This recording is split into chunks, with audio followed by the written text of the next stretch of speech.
থাকে। ওকে, এই যে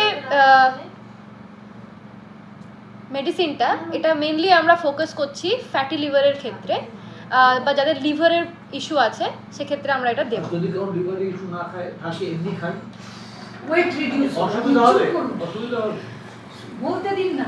তার যদি ক্রনিক হজমের প্রবলেম হয়ে থাকে, দিলে তো ওয়েট রিডিউস হয় না। আর দাঁড়ান না, যাদের ডাইজেশনের প্রবলেম ক্রনিক হচ্ছে, লিভার ভীষণ সেনসিটিভ, তারা এটা ইনটেক করতে পারে। গার্সিনিয়া না এটাতে মানে উইদাউট ইয়েতে খাওয়া যাবে, এমনি খাওয়া যাবে। আপনি সাজেস্ট করতে পারেন, উইদাউট প্রেসক্রিপশন যদি সাজেস্ট করতে চান আপনি করতে পারেন। তো এটাতে প্রবলেম হবে না, you don't need any prescription. আর এটা যদি ডক্টর লিখে দেয়, সামটাইমস যেটা লিখে দেয় যে এত এমজি এটা দিতে হবে, দেন আপনার যদি এই মেডিসিনের এমজি যত আছে 500 এমজি যদি ম্যাচ করে তাহলে আমরা দেবো, আদারওয়াইজ দেবো না। তো এটাই আমাদেরকে খেয়াল রাখতে হবে। এরপর আমি এই প্ল্যান ক্রিয়েট করতে স্টার্ট করে, অ্যান্ড যদি টাইমলি মেডিসিন নিয়ে ওগুলোকে যদি ঠিকঠাক ক্লিয়ার আপ না করা হয়, ওই ফ্যাটগুলো ধীরে ধীরে জমতে জমতে ওই তলার যে গুড সেলগুলোকে খারাপ করে ফেলে। একবার আর শুরু করবে?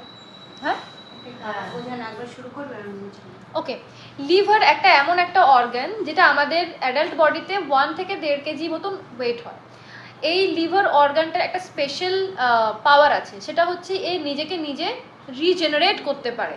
ওকে, ওপরে যে ছবিটা দিয়েছে ওটা লিভার ট্রান্সপ্লান্টের টাইমের একটা ছবি, একটা সুস্থ লিভার এরকম দেখতে হয়, একটু উল্টো হয়ে গেছে।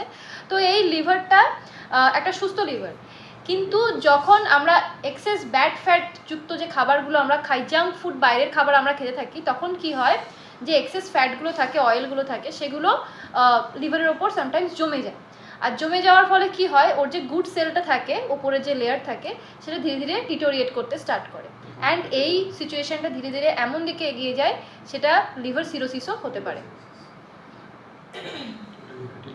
হ্যাঁ, প্রথমে যে ফ্যাটটা জমছে সেই সিচুয়েশনটাকে আমরা বলবো ফ্যাটি লিভার। আর যখন এই ফ্যাটি লিভার সিচুয়েশনে চলে আসছে লিভার, তখন লিভার অ্যাবনর্মালি কাজ করে, তখন ওর ব্যাড কোলেস্ট্রল যেটা হয়, এলডিএল, লো ডেন্সিটি লাইপোপ্রোটিন, ওটা ইনক্রিজ করে দেবে, অ্যান্ড গুড কোলেস্ট্রলটা ধীরে ধীরে রিডিউস হয়ে যাবে। ঠিক যেরকম খারাপ মেশিন কাজ করে ঠিক সেরকম। তো এরকমই হচ্ছে ব্যাপার। তো আমাদেরকে কি করতে হবে, যদি আমরা দেখি এই ধরনের ফ্যাটি লিভারের সমস্যা হচ্ছে, বা এই ধরনের লিভার সেনসিটিভ বা হজমের আমার ক্রনিক প্রবলেম হচ্ছে, তো সেক্ষেত্রে আমরা এই মেডিসিনটা ইনটেক করতে পারবো। এটা খাওয়ার ফলে যে জিনিসটা হবে সেটা হচ্ছে যে এটা যখনই এই কেমিক্যালটা আমার লিভারের ওপর কাজ করবে, মেনলি প্রোটিন সিনথেসিস স্টার্ট করে দেবে।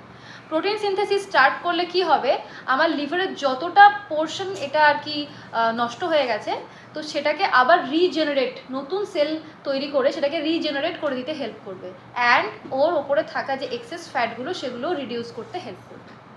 এইটা হচ্ছে এর কাজ। বুঝতে পেরেছি?